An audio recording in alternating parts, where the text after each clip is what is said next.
Hi hello welcome to our channel. இப்போ நம்ம என்ன பார்க்க போகிறோம் அப்படின்னு பார்த்தீங்கன்னா, ஸ்ரீகாகுளம் ஷெர்லாக் ஹோம்ஸ் அப்படின்ற ஒரு தெலுங்கு படம் வந்து ரிலீஸ் ஆகிருக்கு. அந்த படம் எப்படி இருக்குது, நல்லா இருக்கா, என்ன ஏதுங்கிறத இந்த வீடியோவில் ஃபுல் டீட்டெயில்ஸாக பார்க்கலாம். வாங்க வீடியோக்குள்ளே போகலாம். இந்த ஸ்ரீகாகுளம் ஷெர்லாக் ஹோம்ஸ் இந்த படத்தில் ஹீரோவை வந்து வெண்ணெல கிஷோர் அப்படின்ற ஒரு காமெடி ஆக்டர் தான் இந்த படத்தில் ஹீரோவாக நடிச்சிருக்காரு. இந்த படத்தோட கதை என்ன அப்படின்னு கேட்டிங்கன்னா, ஒரு பீச்சில் வந்து ஒரு பொண்ணு வந்து செத்து கிடக்குறாங்க. அங்கே இருக்கிற ஃப்ரெண்ட்ஸ் எல்லாம் வந்து போலீஸ்காரங்கிட்ட கேள்வி கேட்குறாங்க. இந்த கேஸ்லாம் நீங்கள் கண்டுபிடிக்க மாட்டிங்களா அப்படி இப்படின்னு அவங்க கேட்குற கேள்விக்கெல்லாம் போலீஸார் வந்து காண்டா என்ன பண்ணுறாருன்னா, இந்த கேஸை வந்து 7 நாளில் நான் கண்டுபிடிச்சி முடிக்கிறேன், இல்லாட்டி என் பதவியை நான் ராஜாராமம் பண்ணி தூக்கி எறிகிறேன் அப்படின்னு வந்து சவால் விட்டு போயிடுறாரு.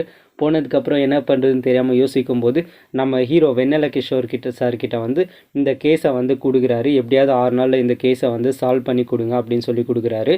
அவர் வந்து அந்த கேஸை சால்வ் பண்ணாரா இல்லையா, அந்த கேஸை சால்வ் பண்ணுறதுக்காக அவர் என்னென்னலாம் பண்ணாரா அப்படின்றது தான் இந்த படத்தோட கதை.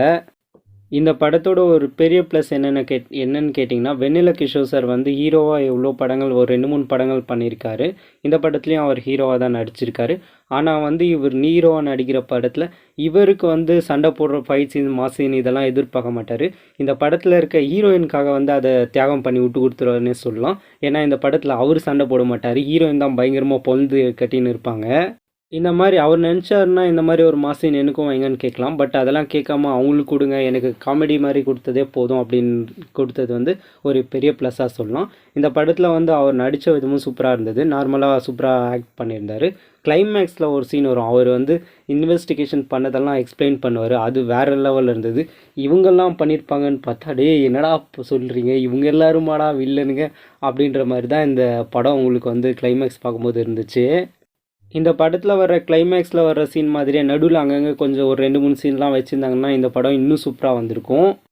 எனக்கு இந்த இன்வெஸ்டிகேஷன் த்ரில்லர் மூவிலாம் பிடிக்கும், வெண்ணிலா கிஷோர் சாரை வந்து பிடிக்கும் அப்படின்னு நினச்சிங்கன்னா தாராளமாக இந்த படத்தை வந்து ட்ரை பண்ணுங்கள்.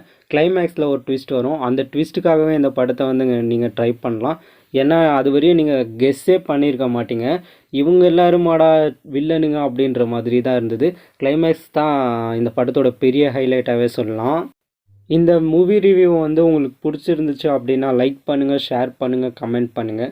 இதே மாதிரி மூவி ரிவ்யூஸ், சினிமா அப்டேட்ஸ் பற்றிலாம் தெரிஞ்சுக்கணும் அப்படின்னு நினச்சிங்கன்னா மறக்காமல் இந்த சேனலுக்கு வந்து நீங்கள் சப்ஸ்கிரைப் பண்ணுங்கள். இதே மாதிரி இன்னொரு வீடியோவில் சந்திப்போம். அதுவரை உங்களிடமிருந்து விடை பெறுவது நான் உங்கள் மணி.